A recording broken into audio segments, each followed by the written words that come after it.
Students, welcome to Genic education. तो I hope you are doing very well. और हमें जो हमारा पार्ट चल रहा है कैलकुलस का, इसमें आज एक नया हम क्वेश्चन डिस्कस करने वाले हैं, that is question about directional derivative. तो डायरेक्शनल डेरिवेटिव से पहले हम मैथमेटिकली चीजों को देख रहे हैं, थोड़ा थोड़ा मैं साथ में फिजिकल सिग्निफिकेंस बता रहा हूं। जैसे कि मैंने पहले बताया था ग्रेडियंट, तो ग्रेडियंट का फिजिकल सिग्निफिकेंस क्या होता है, किसी भी पॉइंट पे डाइवर्जेंस का फिजिकल सिग्निफिकेंस क्या होता है, किसी भी पॉइंट पे डाइवर्जेंस फाइंड कर रहे हैं, उसका मतलब है कि उस पॉइंट से वेक्टर फील्ड जो फील्ड है, वेक्टर फील्ड, वो कितना डाइवर्ज हो रहा है, कितना एमिट हो रहा है, कितना बाहर आ रहा है। लेकिन अगर उसी पॉइंट पे डाइवर्जेंस नेगेटिव आता है, इसका मतलब वेक्टर फील्ड उस पॉइंट पे अंदर जा रहा है और हम उसको बोलेंगे this is a point of sink, और बाहर आ रहा है तो this is a point of source of vector field, sink of vector field. और फिर हमने ग्रेडियंट की बात की, तो ग्रेडियंट का फिजिकल सिग्निफिकेंस क्या होता है स्टूडेंट? फिजिकल सिग्निफिकेंस होता है ग्रेडियंट का किसी भी स्केलर फंक्शन, हमेशा ग्रेडियंट किसका निकालते हैं? स्केलर फंक्शन का ग्रेडियंट हमेशा वेक्टर होता है, वेक्टर का डाइवर्जेंस हमेशा स्केलर होता है, और curl of a vector is always a vector. तो यहां पे हमने ग्रेडियंट निकाला स्केलर फंक्शन का, उसका मतलब होता है वो जो वेक्टर है, जो ग्रेडियंट निकालेंगे किसी भी पॉइंट पे, तो वहां पे एक वेक्टर होगा, उस वेक्टर की डायरेक्शन ये बताती है कि इस डायरेक्शन में ये स्केलर फंक्शन मैक्सिमम इंक्रीज हो रहा है, और उस वेक्टर की लेंथ बताती है कि rate of change of increase क्या है, मींस कौन से रेट पे वो इंक्रीज हो रहा है, कितने रेट पे वो इंक्रीमेंट हो रहा है। ये ग्रेडियंट की डायरेक्शन थी। अभी हमें क्वेश्चन डिस्कस करना है डायरेक्शनल डेरिवेटिव पे। तो सबसे पहले क्वेश्चन लिख लेते हैं, फिर हम देखते हैं कि डायरेक्शनल डेरिवेटिव का मतलब क्या है। तो डायरेक्शनल हमें पूछा है, ये क्वेश्चन 2018 में पूछा है, इसमें पूछा है the value of directional derivative of function phi. हमेशा हम function phi x y z which is a scalar function, that is x y square plus y z square plus x z x square. The value of the directional derivative of the function phi of xyz, which is given as this, at the point कौन C point है वो students? 2 -1 1 in the direction of vector which is given as vector p is equal to I cap plus 2j cap plus 2k cap। Simple. हमें क्या निकालना है students? Directional derivative निकालना है इस स्केलर फंक्शन का in the direction of this vector. तो directional derivative का मैथमेटिकली हम ऐसे डिफाइन करते हैं, directional derivative is equal to ये general is equal to gradient of phi at point 2 -1 1 in dot product लेंगे इसका किसके साथ? जिस वेक्टर के डायरेक्शन में निकालना है डायरेक्शनल डेरिवेटिव, उस वेक्टर के यूनिट वेक्टर के साथ इस स्केलर फंक्शन का ग्रेडियंट का हम क्या लेंगे? Dot product. क्या लेंगे? Dot product. तो सिंपली डायरेक्शनल डेरिवेटिव हुआ क्या? डायरेक्शनल डेरिवेटिव ये हुआ कि जो ग्रेडियंट है एफ, ग्रेडियंट क्या बताता है? एफ किसी भी ग्रेडियंट ऑफ फाई क्या बताता है कि कौन से वो जो वेक्टर आएगा वो किसी पर्टिकुलर पॉइंट पे हम उस पे एक्स वाई जेड की वैल्यू डालेंगे, उस पॉइंट पे वो बताएगा कि ये इस डायरेक्शन वेक्टर की जो डायरेक्शन होगी वो बताएगी कि इस डायरेक्शन में ये फाई क्या हो रहा है? मैक्सिमम इंक्रीज हो रहा है। और उस वेक्टर की जो लेंथ होगी वो क्या होगी स्टूडेंट्स? वो होगी कि change of rate of increase क्या है, at what rate this function is increasing in this particular direction. ये बात हो गई।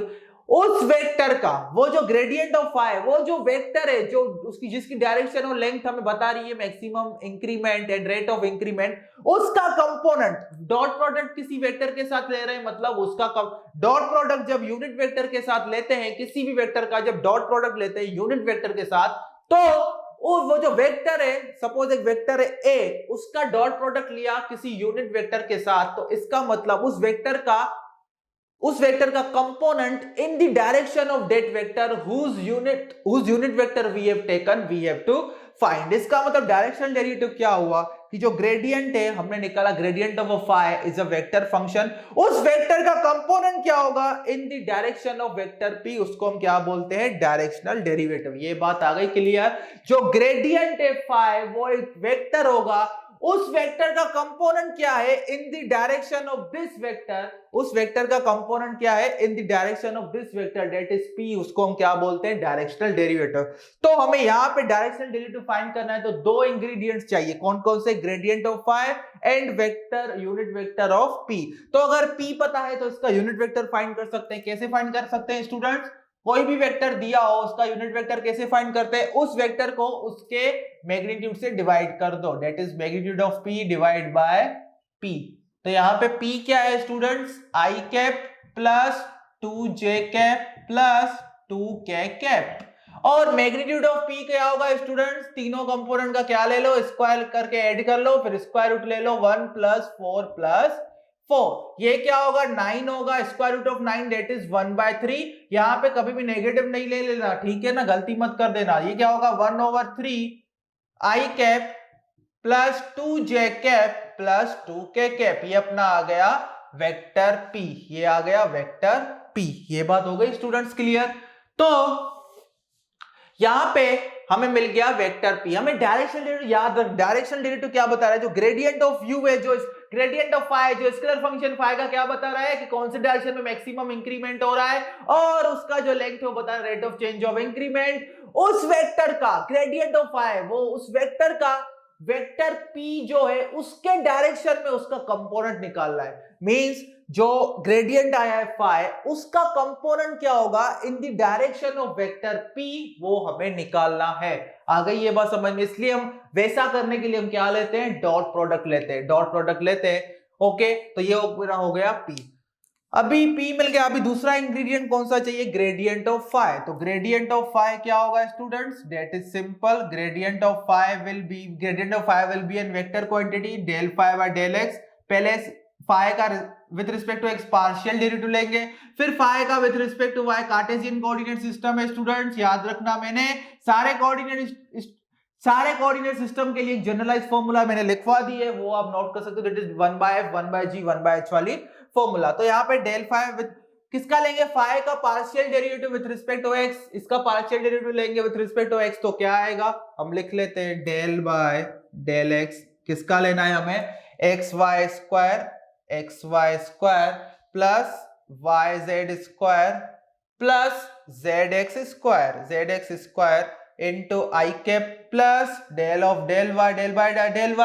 phi सिमिलरली क्या होगा, xy square plus yz square plus zx square into j cap plus del z of phi अपना again क्या है, xy square plus yz square plus zx square into k cap. ये हमें सॉल्व करना है, ये हमें दो इंग्रेडिएंट्स चाहिए।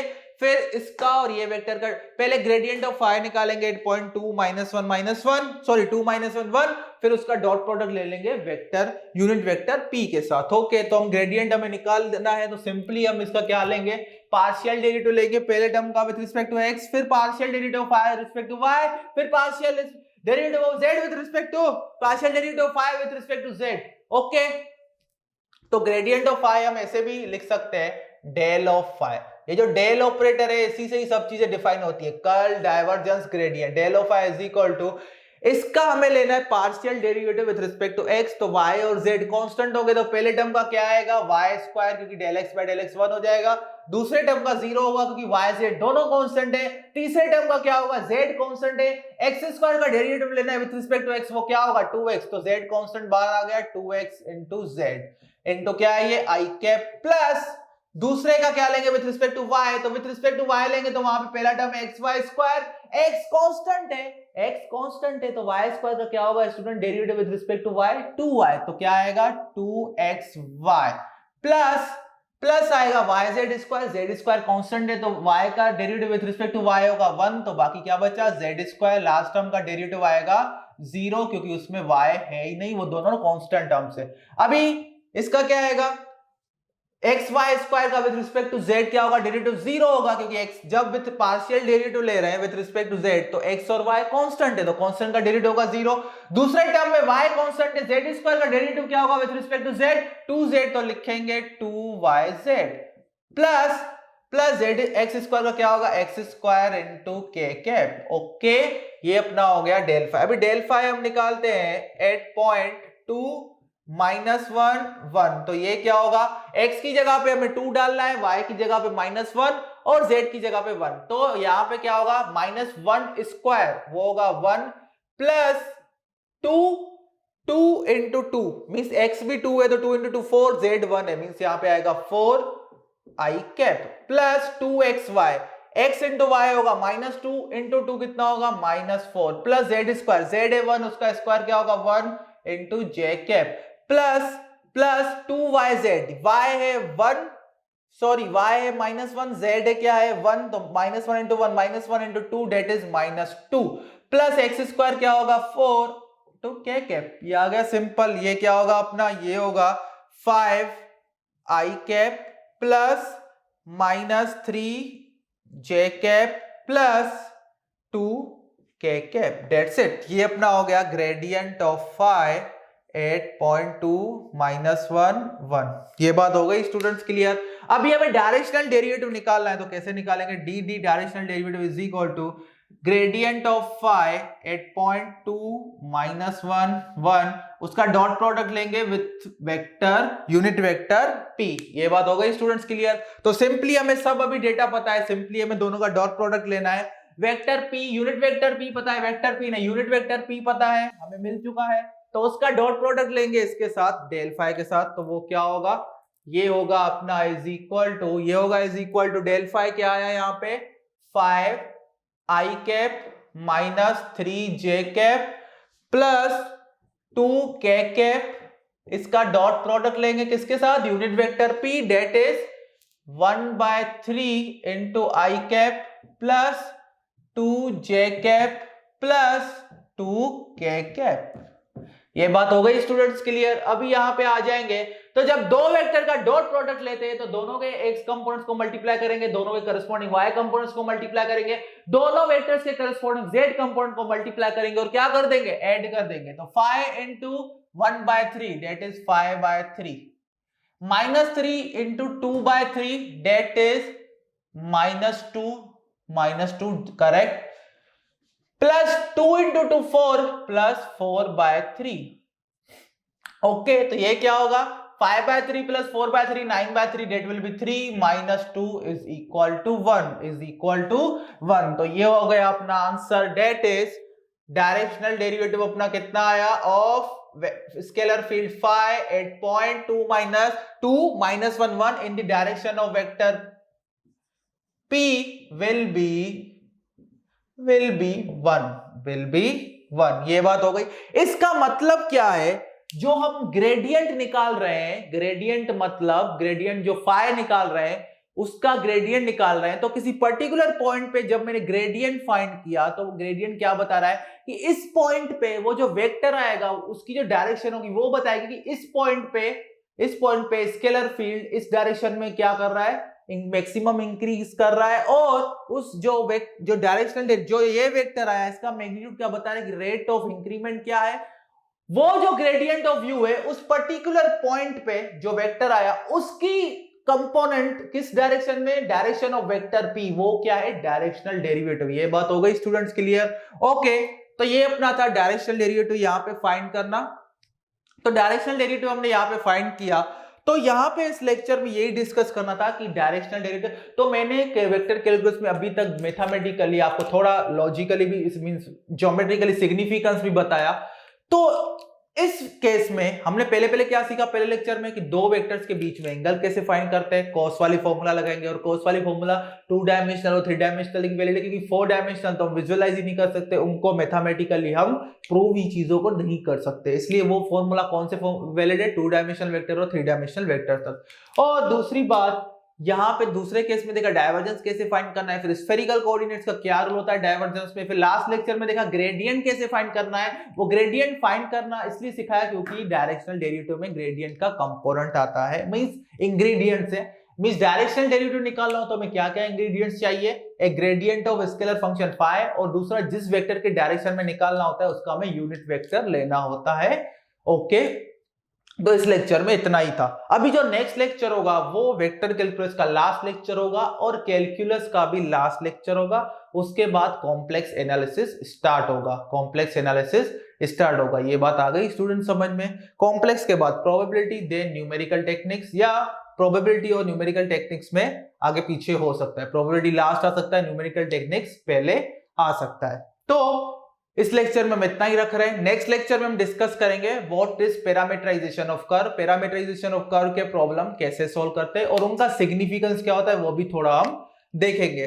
तो इस लेक्चर में इतना ही। और अगर आप सेल्फ स्टडी कर रहे हैं स्टूडेंट तो आप हमारा pen drive G drive course purchase कर सकते हैं। You can visit our website genikeducation.com।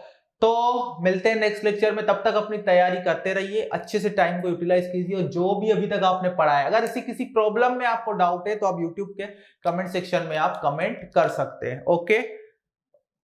और लास्ट नेक्स्ट लेक्चर होगा वो हमारा वेक्टर कैलकुलस का लास्ट लेक्चर होगा। तो मिलते हैं नेक्स्ट लेक्चर में। अपना ख्याल रखिए, सेहतमंद रहिए, अच्छे से पढ़ाई करते रहिए। Good bye, thank you.